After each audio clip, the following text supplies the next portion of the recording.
सभी को जय मसीह की आत्मिक बुद्धि यूट्यूब चैनल पे आप सभी का स्वागत है। सो प्रेमियों, जिस तरह से हमने पिछली वीडियो में बात की थी शिमौन और लेवी के बारे में कि उन्होंने किस प्रकार अपनी तलवार को उठाया और अपनी बहन का बदला लिया। सो जेकर आपने उस वीडियो को नहीं देखा तो उसका लिंक मैं डिस्क्रिप्शन में डाल दूंगा, आप उस वीडियो को देख सकते हैं ताकि जो आज का वचन है वो आपको अच्छी तरह से समझ आ सके।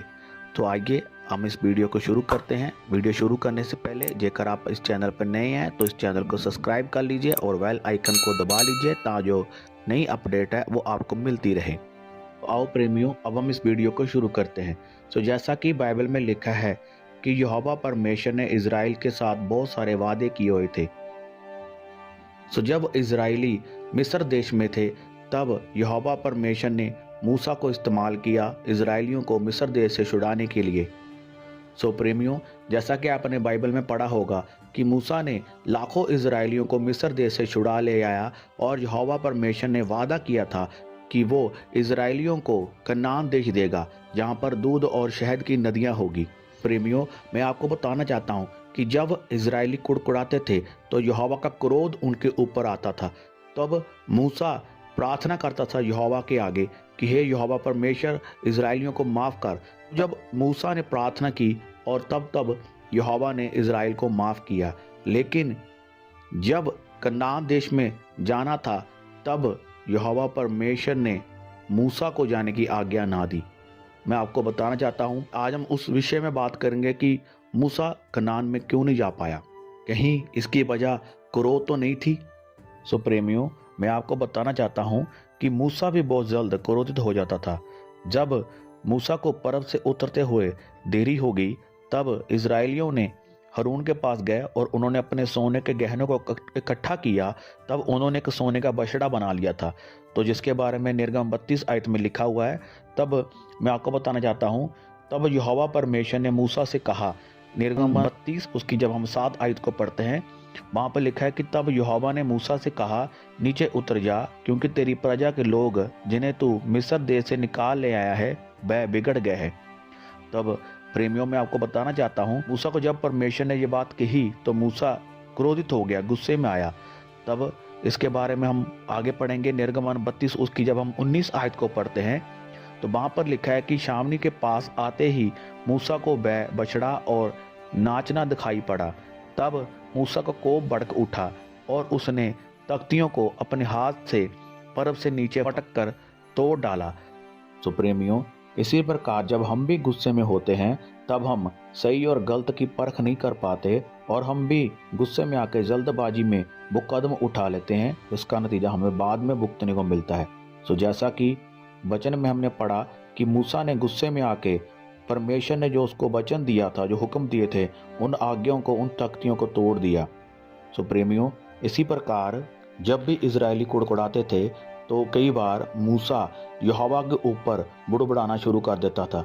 सो जैसा कि गिनती 11 उसकी जब हम 4 आयत को पढ़ते हैं तो वहाँ पर हमें पढ़ने को मिलता है कि किस प्रकार इज़राइली कुड़कुड़ाना शुरू हुए। जब उनको मांस खाने को नहीं मिला तो वो कुड़कुड़ाने लगे कि मिस्र देश में जब हम रहते थे वहाँ पर हमें मछली, खरबूजे, खीरे, लहसुन, प्याज आदि खाने को मिलता था, लेकिन जब से हम यहाँ पर आए हैं हमें मन्ना के अलावा और कुछ नहीं मिलता।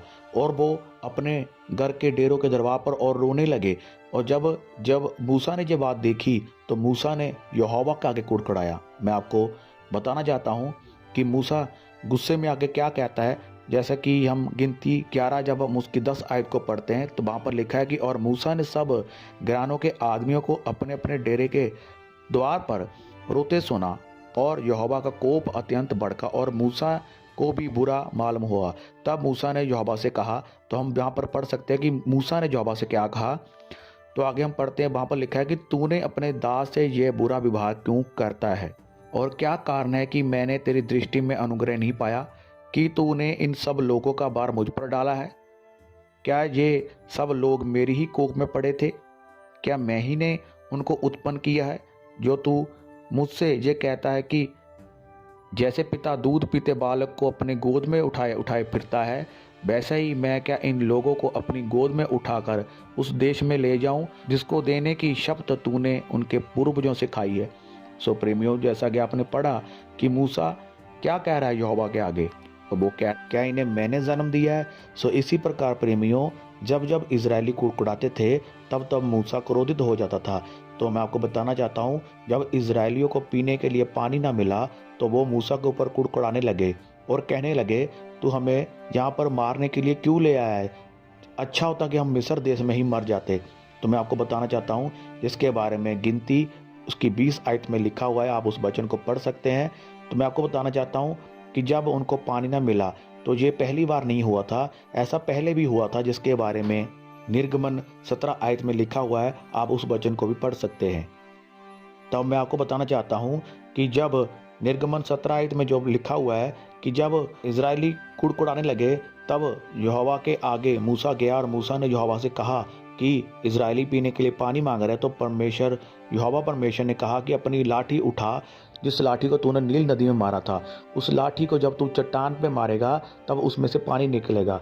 तो मैं आपको बताना चाहता हूँ कि जब दूसरी बार इजरायलियों ने ऐसा किया तब उसके बारे में गिनती 20 आयत में उसका विवरण किया हुआ है। तो मैं आपको बताना चाहता हूँ कि जब दूसरी बार इजरायलियों ने सेम ऐसा ही किया तब मूसा ने फिर यहोवा के आगे गया, जिसके बारे में गिनती 20 उसकी 7 आयत में लिखा है। तब यहोवा ने मूसा से कहा, उस लाठी को ले और तू अपने भाई हारून समेत मंडली को इकट्ठा करके उनके देखते उस चट्टान से बात कर, तब वह अपना जल देगी। इस प्रकार से तू चट्टान में से उनके लिए जल निकालकर मंडली के लोगों और उनके पशुओं को पिला। यहोवा की इस आज्ञा के अनुसार मूसा ने उनके सामने से लाठी को ले लिया। मूसा और हारून ने मंडली को उस चट्टान के सामने इकट्ठा किया। तब मूसा ने उससे कहा, हे दंगा करने वालों, सुनो, क्या हमको इस चट्टान में से तुम्हारे लिए जल निकालना होगा? तब परमेश्वर की आज्ञा के अनुसार उन्होंने, हारून और मूसा ने अपनी प्रजा को इकट्ठा किया और उस चट्टान के ऊपर गुस्से में आकर मूसा ने 2 बार लाठी को मारा। जब मूसा ने 2 बार लाठी को मारा तो उस चट्टान में से पानी फूट कर निकला। तो मैं आपको बताना चाहता हूँ कि गिनती 20 जब हम उसकी 12 आयत को पढ़ते हैं तो वहाँ पर लिखा है कि परंतु मूसा और हारून से यहोवा ने कहा, तूने जो मुझ पर विश्वास नहीं किया और मुझे इजरायलियों की दृष्टि में पवित्र नहीं ठहराया, इसलिए तुम इस मंडली को उस देश में पहुंचाने ना पाओगे जिसे मैंने उन्हें दिया है। सो प्रेमियों, जैसा कि आपने वचन में पढ़ा कि परमेश्वर ने उनसे क्या कहा, परमेश्वर ने कहा कि तूने जो मुझ पर विश्वास नहीं किया। सो प्रेमियों, जैसा कि हमने पिछली वीडियो में जब हमने बात की थी कि शिमोन और लेवी, उन्होंने भी परमेश्वर के ऊपर विश्वास नहीं किया था, उन्होंने भी अपना बदला खुद लिया था गुस्से में आकर। सो इसी प्रकार जब हम मूसा के बारे में पढ़ते हैं तो वहाँ पर भी क्या हुआ, वहाँ पर भी मूसा ने परमेश्वर के ऊपर क्या किया, विश्वास नहीं किया और गुस्से में आकर, जैसे इजरायलियों के उन्होंने बुड़बुड़ाने को देखकर परमेश्वर के ऊपर उनका जो विश्वास था वो कम हो गया और गुस्से में आकर उस चट्टान के ऊपर 2 बार लाठी मारी। जब हमने पिछली वीडियो में बात की थी उस पे हमने बताया था कि जब हम गुस्से में आके कोई स्टेप लेते हैं तो उसका असर हमें कब देखने को मिलता है, जब हमारी आशीष लेने का टाइम होता है। सो इसी प्रकार प्रेमियों, जब ये सब बातें हो रही थी तब शायद कोई फर्क ना पड़ा हो, लेकिन फर्क तब पड़ा जब आशीष लेने का टाइम था, जब कनान देश जाने का टाइम था।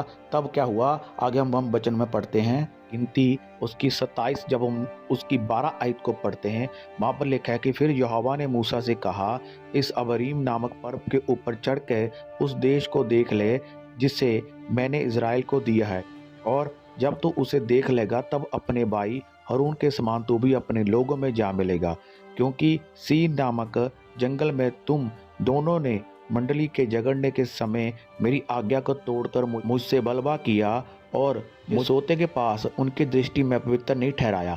सो प्रेमियों, आपने देखा कि जब मूसा ने उस समय गुस्से में आकर जब 2 बार लाठी मारी थी तब कोई फर्क ना पड़ा हो, लेकिन फर्क तब पड़ा जब उसकी आशीष लेने का टाइम था। तो फिर आगे क्या होता है, मैं आगे आपको बताता हूँ। व्यवस्था विवरण 3 उसकी 23 आयत को, तो वहाँ पर क्या लिखा है कि मूसा परमेश्वर से क्या कहता है। मूसा कहता है कि उसी समय मैंने यहोवा से गिड़गिड़ाकर विनती की, हे प्रभु यहोवा, तू अपने दास को अपनी महिमा और बलवंत हाथ दिखाने लगा है। स्वर्ग में और पृथ्वी पर ऐसा कौन देवता है जो तेरे से काम और प्रकर्म के कर्म कर सके। इसलिए मुझे पार जाने दे कि यरदन पार के उस उत्तम देश को अर्थात उस उत्तम पहाड़ और लवलोन को भी देखने पाऊं। परंतु यहोवा तुम्हारे कान मुझसे रुष्ट हो गया और मेरी ना सुनी। किंतु यहोवा ने मुझसे कहा, बस कर, इस विषय में फिर कभी मुझसे बातें ना करना। प्रेमियों, फिर मूसा परमेश्वर के आगे दुहाई देता है कि परमेश्वर मुझे जाने दे, मैं उस देश को एक बार देख लूं। लेकिन फिर परमेश्वर ने क्या कहा, तब हम वचन में पढ़ते हैं तो परमेश्वर ने कहा कि इस विषय के बारे में मेरे से बात मत कर। सो प्रेमियों, इसी प्रकार मेरे कई भाई, मेरी कई बहनें जो बहुत जल्द गुस्सा हो जाती है, जिनको बहुत जल्दी गुस्सा आता है, तो मैं आपको बताना चाहता हूँ कि नीति वचन 14 उसकी 29 आयत में क्या लिखा है कि जो विलम्ब से क्रोध करने वाला है वह बड़ा समझ वाला है, परंतु जो अधीर है वह मूर्खता को बढ़ावा देता है। मैं आपको बताना चाहता हूँ कि हमें गुस्सा करने में कैसा होना है, विलम्ब। हमें गुस्सा करने में हमें धीमा होना, जैसे हमारा परमेश्वर गुस्सा करने में धीमा है, वैसा ही हमें भी अपना करैक्टर, हमें अपना जो नेचर है वो परमेश्वर प्रभु यीशु मसीह जैसा रखना है। जैसा प्रभु यीशु मसीह का नेचर है वो गुस्सा करने में क्या है, धीमा है। हमें भी गुस्सा करने में क्या है, धीमा होना है। हमें अपना बदला खुद नहीं लेना, हमारा बदला लेने वाला वो परमेश्वर है। कई बार हमें कोई व्यक्ति गलत बोलता है, जहाँ हमें कोई ऐसे शब्द बोलता है जिससे हमें गुस्सा आता है, तो प्रेमियों हमें अपना बदला खुद नहीं लेना है। हमें गुस्सा नहीं करना है, किसी की बात को मन में नहीं रखना है, कड़वाहट अपने मन में किसी प्रति नहीं रखनी है। जेकर हम ऐसा करते हैं तो फिर हम अपनी आशीष को डिले करते हैं।